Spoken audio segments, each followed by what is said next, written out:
Selamat pagi sahabat uang Anda, apa kabar Jumat pagi ini?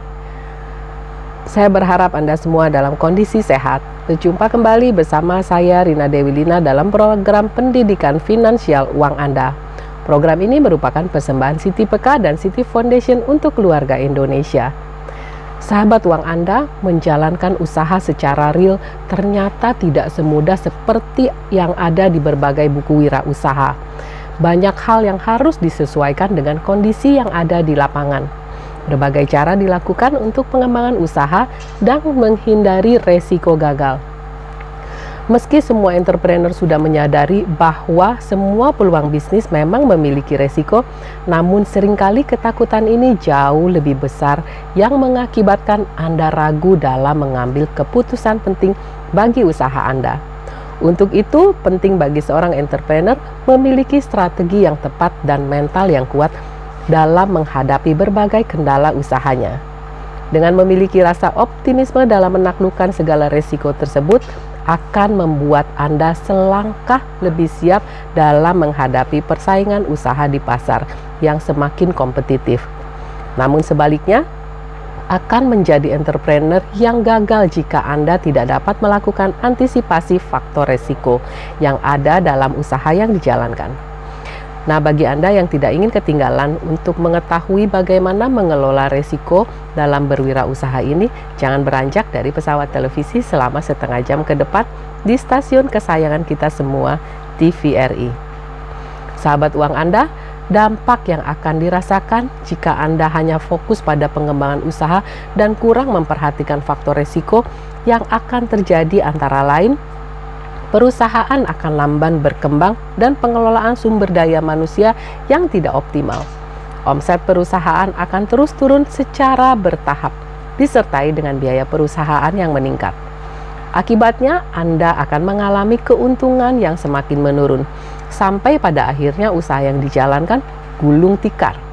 Jika hal ini terjadi, bukan hanya Anda yang merugi, tetapi juga pegawai yang akhirnya harus keluar karena ketidakmampuan Anda dalam membayar mereka. Tentunya tidak ingin kondisi ini terjadi pada usaha yang sedang Anda jalankan, bukan? Lalu sebaiknya langkah-langkah apa yang harus dilakukan bagi setiap resiko yang dihadapi tersebut?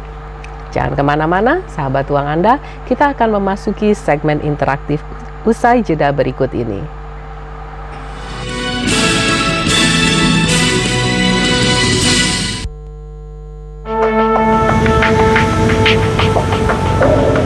Sukses dan keberhasilan kita adalah hasil jerih payahnya. Upaya dan hasil keringat mereka hanya demi sang buah hati. Biasanya juga kalau misalnya dia nggak ada, aku yang jagain. Supaya bisa Inilah tontonan yang pantas. Aku Bangga Padamu, Senin hingga Jumat pukul 11 hanya di TVRI. Malam ini kita bertemu di acara Parpol, Parodi Politik. Emang korupsi apa sih artinya? Ya apa dong korupsi? Gue juga nggak tahu. Ya. Yang pasti menggelitik.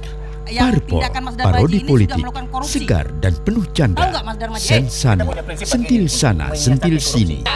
Ya baiklah pemirsa, saat ini saya sedang berada di suasana tengah-tengah bertemu. Parpol, parodi politik, setiap Jumat pukul 20 hanya di TVRI.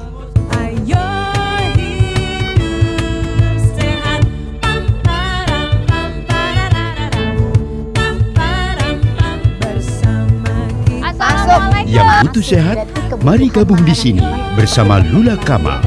You Hidup Sehat. Memberi kesempatan Anda bertanya lewat telepon interaktif. You Hidup Sehat, Senin hingga Jumat pukul 9, langsung hanya di TVRI.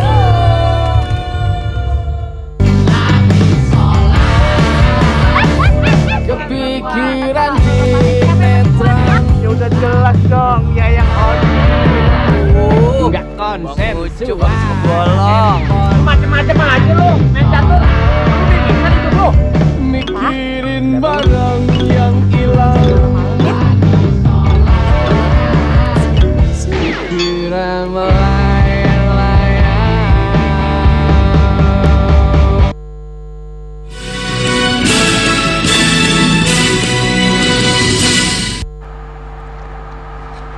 Sahabat uang Anda, kini kita memasuki segmen interaktif.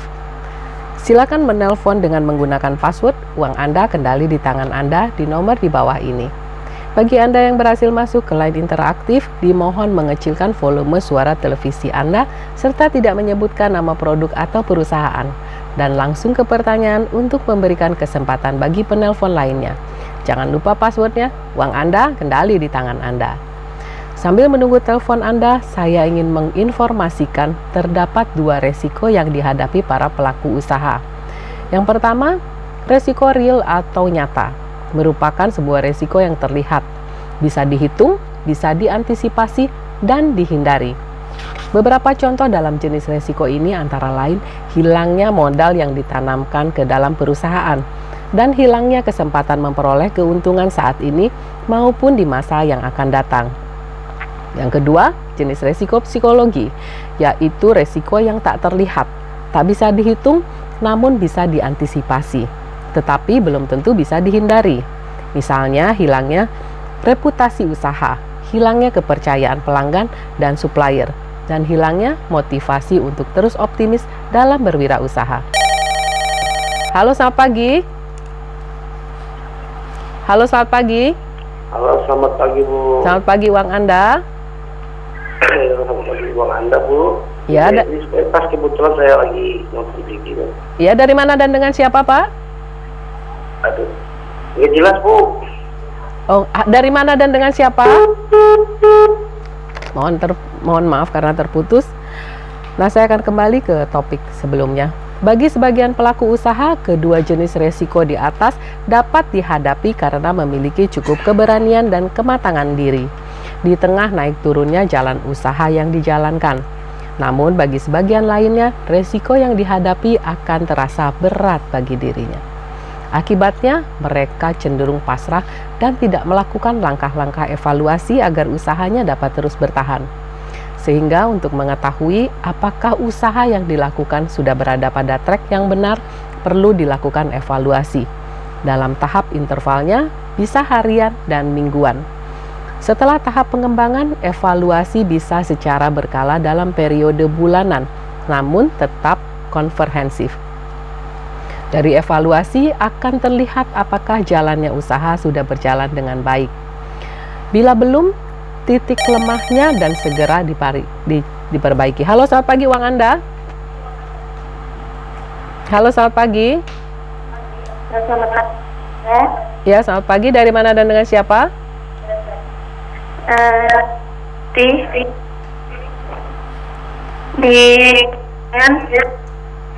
Ya, halo. Iya, silakan pertanyaannya.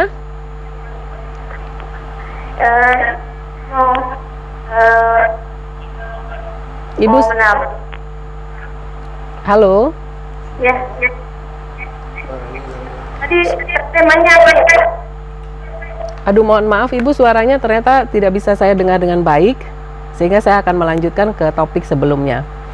Nah, selanjutnya saya akan jawab telepon masuk yang sudah dicatat oleh operator kami. Pertanyaan pertama datangnya dari Emi, 27 tahun, asal Bukit Tinggi, namun tinggal di Jakarta. Bu Rina, saat ini saya sedang menjalani usaha kuliner dengan membuka warung makan. Namun saya juga menyediakan jasa antar jemput makanan berdasarkan pesanan melalui telepon. Saya ingin mengetahui resiko apa saja yang dapat terjadi di bisnis kuliner ini. Mohon penjelasannya. Salam. Halo, selamat pagi. Halo, selamat pagi. Ya, selamat pagi. Dari mana dan dengan siapa? Uang Anda di tangan Anda. Uang Anda kendali di tangan Anda. Dari mana dan dengan siapa? Dari Karyadi, Bu. Iya. Di Mawar Merah. Ya, silakan pertanyaannya. Saya mau nanya, Bu. Bagaimana cara menghadapi persaingan, Bu, ya? Bagaimana cara menghadapi persaingan, ya? Terus yang kedua, bagaimana membuat sistem usaha yang baik, ya, Bu, buat restoran? Bagaimana membuat restoran? Sistem yang baik. Ya. Ya, itu aja, Bu. Tadi bagaimana membuat restoran, ya? Ya, halo, selamat pagi. Uang Anda. Ya, uang Anda kendali di tangan Anda. di tangan Anda. Iya, ini dengan Bapak Samsul di Klaten Gomulan. Iya, silakan pertanyaannya Pak Samsul. Mohon maaf terputus. Nah, saya akan menjawab dulu pertanyaan dari Pak Karyadi di Palmerah. Bagaimana cara menghadapi persaingan? Nah, sebelum kita melakukan sesuatu, lakukan survei dahulu. Apa yang dilakukan pesaing dan produk-produk apa yang dibuatnya. Kalau Anda bisa membuat satu keunikan dengan harga yang kompetitif, itu tentu sangat baik. Tetapi lihat lagi pesaing yang Anda ingin lakukan. Misalnya pesaing di daerah Anda saja atau pesaing di seluruh kota. Kalau Anda memang penjualannya hanya di sekitar lingkungan Anda, carilah pesaing yang dekat-dekat Anda saja dengan target market yang sama. Nah, dari situ lihat lagi produk-produk yang dijual. Apabila memang ternyata dari pesaing ini sudah terlalu banyak produk yang dijual sehingga peluangnya sedikit, ada baiknya Anda mencari pilihan lainnya. Nah, kalau pertanyaan kedua, bagaimana untuk membuat restoran? Sebelum Anda membuat restoran, ada baiknya Anda membuat warung makanan dulu atau usaha yang lebih kecil. Untuk apa? Karena kita harus melakukan satu tes market dulu. Membuat restoran memerlukan biaya yang cukup tinggi. Tetapi bila Anda membuat warung makanan atau catering, memerlukan usaha atau uang yang hanya sedikit dulu, sampai misalnya target market Anda atau calon pelanggan Anda menyukai produk-produk Anda. Demikian jawaban dari saya untuk Pak Karyadi di Palmerah. Semoga jawaban saya bermanfaat. Saya akan kembali ke topik sebelumnya. Uni Erni sebagai orang Padang memang bisnis banyak diminati. Bisnis di bidang makanan atau di bisnis kuliner. Pilihan ini tentunya sah-sah saja, karena pada dasarnya manusia memerlukan makan. Sementara itu banyak orang yang sibuk bekerja, sehingga tidak punya banyak waktu luang untuk memasak, baik untuk dirinya maupun keluarga. Dengan banyaknya variasi berbagai macam makanan, maka pangsa pasar bisnis ini tetap prospektif untuk dijalankan. Ya, halo, selamat pagi. Nah, seperti yang Anda ketahui, usaha makanan sangat rentan karena merupakan bisnis dengan bahan yang mudah basi, sehingga faktor resiko juga sangat tinggi. Karena bisnis makanan diciptakan dari pertama kali pelanggan merasakan masakan Anda, maka berikanlah makanan yang selalu segar dan jauh dari bahan pengawet. Ini agar pelanggan Anda merasakan masakan rumahan yang mempercayai kualitas bahan makanan yang digunakan. Halo, selamat pagi. Iya, saya Bu dari Bu Parwati juga. Iya. Mau tanya kalau mau marketing kerupuk itu cari pemasarannya gimana ya Bu ya? Marketing kerupuknya dari mana tadi Bu? Dari Jogja. Parwati, Yogyakarta. Iya, baik, terima kasih Ibu Parwati. Iya, mau cari ya. Ya, terima kasih. Halo, selamat pagi, uang Anda. Iya, halo. Iya. Halo, selamat. Ini Mbak, saya kan memiliki usaha bordir. Dari mana? Pengennya itu berjalan. Oh, apa mungkin saya bisa untuk mengembangkannya? Padahal saya kan modalnya tipis sekali. Usaha apa Ibu? Maaf, Ibu Lilis. Bordir, Mbak. Bordir ya? Iya. Baik, terima kasih atas pertanyaannya.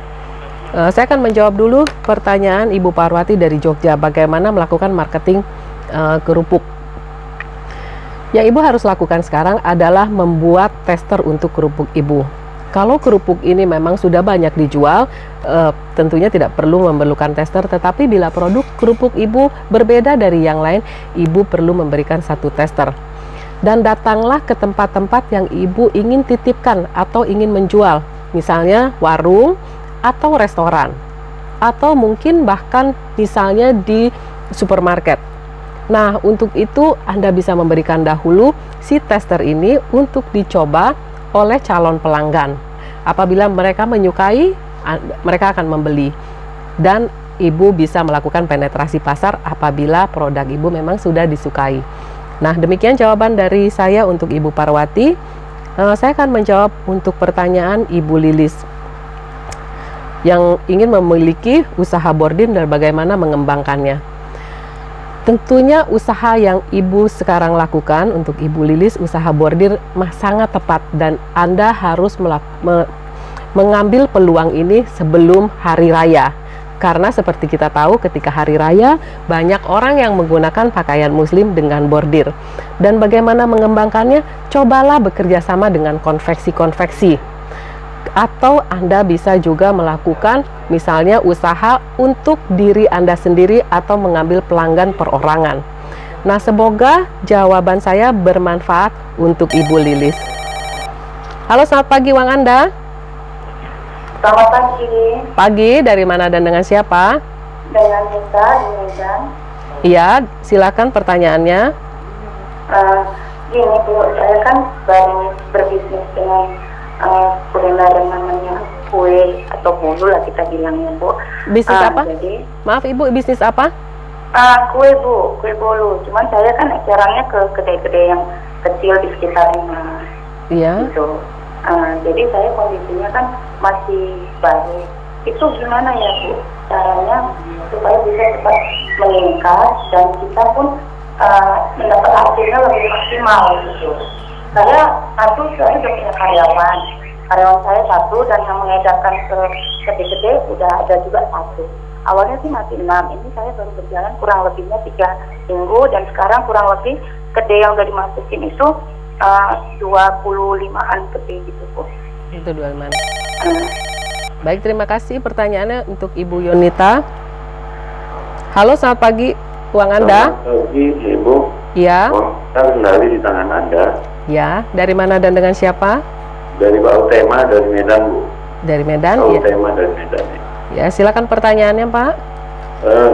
Saya kesulitan Bu dalam hal menentukan harga dari produk yang saya tentukan. Apa saja yang perlu kita pertimbangkan dalam menentukan harga produk kita itu? Ya. Baik, terima kasih. Ya. Itu saja Bu, terima kasih. Ya, terima kasih atas pertanyaannya. Yang pertama saya akan menjawab dulu pertanyaan dari Ibu Yunita yang baru melakukan satu bisnis dan sudah memiliki karyawan. Nah, Ibu, apakah yang saya ingin tanyakan, apakah Ibu sudah membuat rencana bisnis atau bisnis plan? Mengapa ini, apabila ini belum dilakukan, walaupun bisnis ini sudah berjalan, tidak ada salahnya untuk Ibu melakukannya dahulu. Di dalam bisnis plan ini, Ibu bisa membuat rencana penjualan di dalam target misalnya 1 bulan, 3 bulan, 6 bulan, ataupun 1 tahun. Lalu bagaimana cara menjalankan penjualannya? Misalnya strategi yang dilakukan. Apakah akan melakukan melalui promosi, melalui brosur, melalui radio, atau bisa jadi dengan menyebarkan brosur-brosur ke warung-warung atau ke toko-toko atau ke target market Anda. Nah, apabila sekarang sudah menjadi adanya karyawan, target itu harus bisa dicapai karena Ibu sudah akan tahu berapa biaya yang harus dikeluarkan setiap bulannya. Penjualan harus bisa di atas itu atau Ibu akan mengalami kerugian. Tetapi bila mengalami kerugian, jangan khawatir. Anda bisa mengulangnya kembali sampai Anda berhasil. Dan saya akan menjawab pertanyaan dari Bapak di Medan yang kesulitan dalam menentukan harga pokok. Tentunya membuat harga produk pokok itu memang tidak mudah, tetapi sebenarnya bisa kita rinci. Saya contohkan misalnya sekarang Bapak sudah mempunyai satu usaha dengan karyawan menggunakan kantor sendiri dan barang misalnya yang dijual adalah satu barang produk yang dijual harus minimal di produk sebesar 10. Nah, harga pokoknya adalah ongkos produksi, misalnya listrik, tenaga karyawan, lalu dari materialnya itu Ibu Bapak bisa melakukan ketentuan harga pokok. Jangan lupa biaya-biaya lainnya seperti yang pasti tadi karyawan, misalnya listrik atau telepon sebagai variable cost dan biaya marketing. Setelah Bapak mendapatkan harga penjualan ditambah dengan keuntungan Bapak, lihat dulu pesaing Bapak. Apakah pesaing-pesaing tersebut harganya di bawah atau di atas? Apabila terlalu mahal harga Bapak, maka Bapak harus menurunkan dan mengurangi keuntungan. Demikian jawaban dari saya, semoga bermanfaat. Halo, selamat pagi uang Anda. Halo. Halo, selamat pagi. Dari mana dan dengan siapa? Iya, selamat pagi. Selamat pagi. Dari mana? Ya. Dari Titi di Pekanbaru. Titi di Pekanbaru, silakan pertanyaannya. Iya, Mbak, gini saya mau nanya, kan saya mau buka usaha ya, tapi saya masih bingung usaha yang bagus tuh apaan gitu loh. Maksudnya yang kayak berkembang atau yang memang mengikuti zaman gitu gimana? Maksudnya yang bukan separuh setengah-setengah jalan.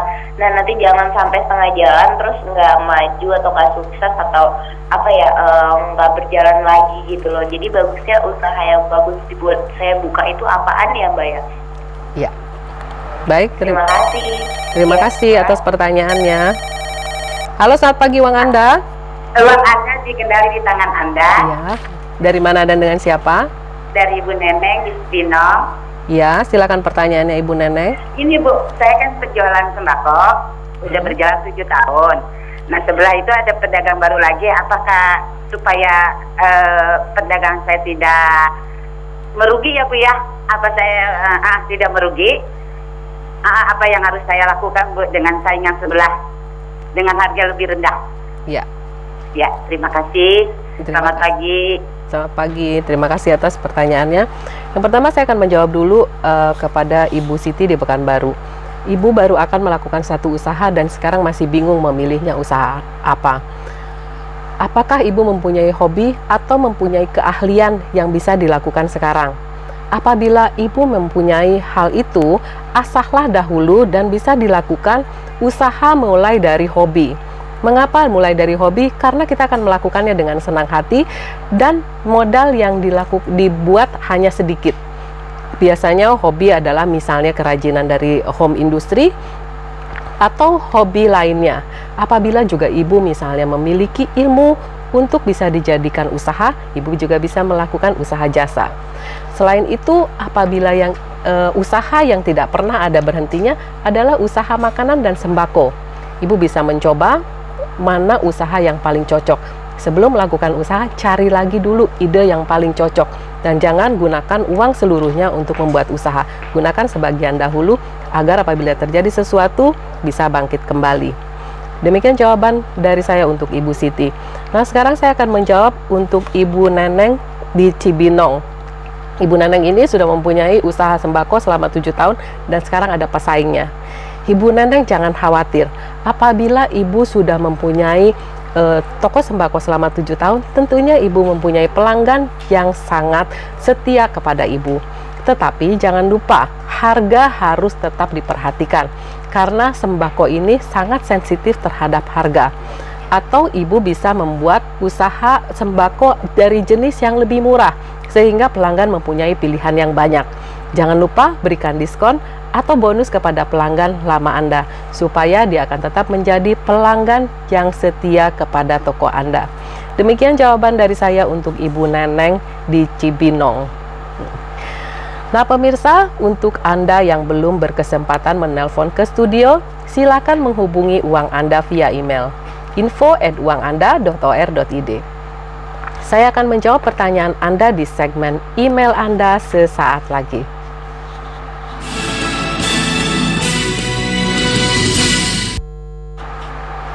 Pemirsa, saatnya saya akan menjawab pertanyaan via email yang datangnya dari Hedi. Bu Rina, gaji suami saya hanya pas-pasan untuk biaya hidup setiap bulannya. Kadang malah nombok. Saya ingin membantu keuangan keluarga. Saya ingin membuat makanan kecil dan yang saya akan titipkan di warung-warung. Keuntungannya akan digunakan untuk menambah biaya bulanan kalau diperlukan. Saya punya tabungan 250.000, tetapi saya takut bila tabungan saya digunakan untuk modal tidak kembali lagi karena rugi. Mohon saran dari Bu Rina. Terima kasih. Hedi, senang sekali Anda ingin melakukan sesuatu untuk membantu keuangan keluarga. Resiko dalam usaha tentu ada, tetapi Anda bisa mengurangi resiko kerugian.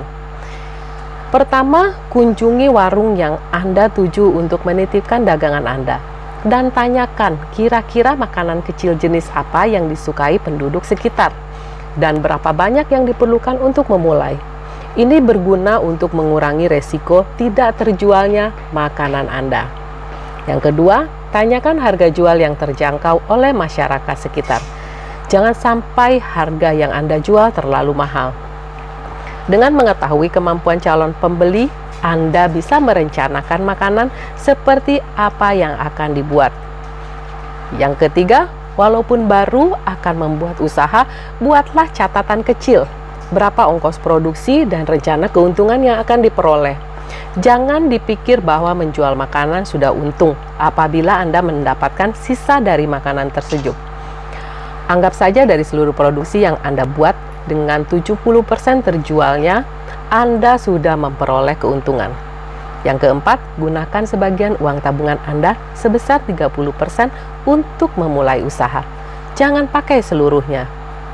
Karena bila saja terjadi resiko yang paling besar, yaitu kerugian, Anda bisa memulainya kembali dengan uang tabungan tersebut.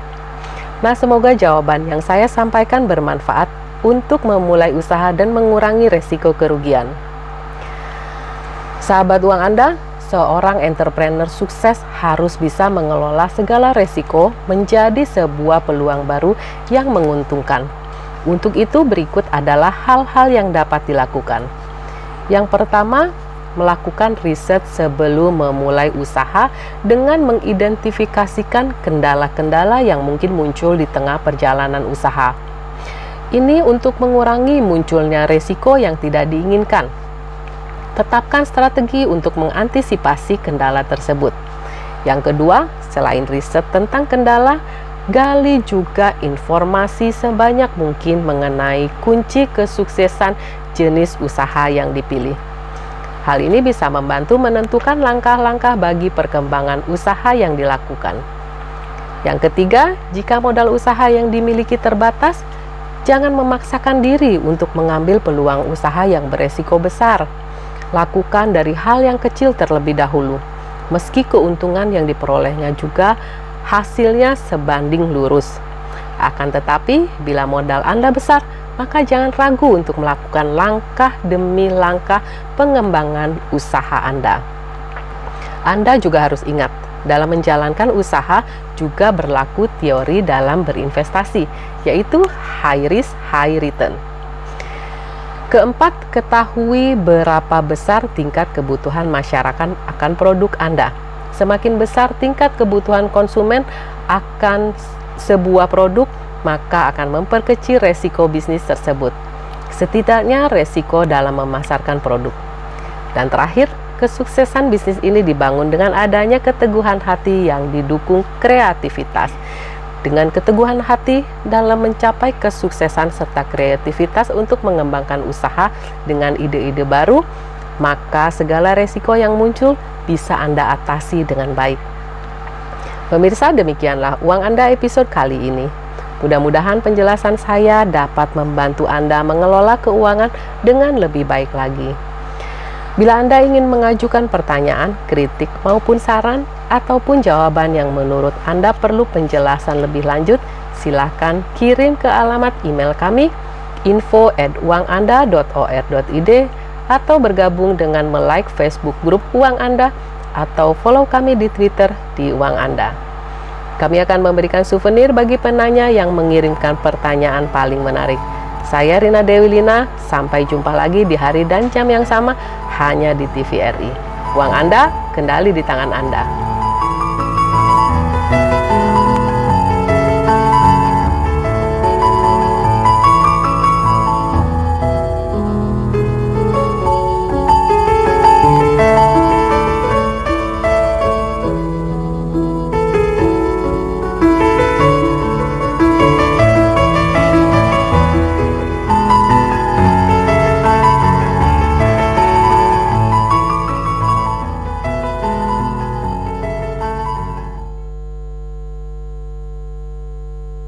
Acara ini dipersembahkan oleh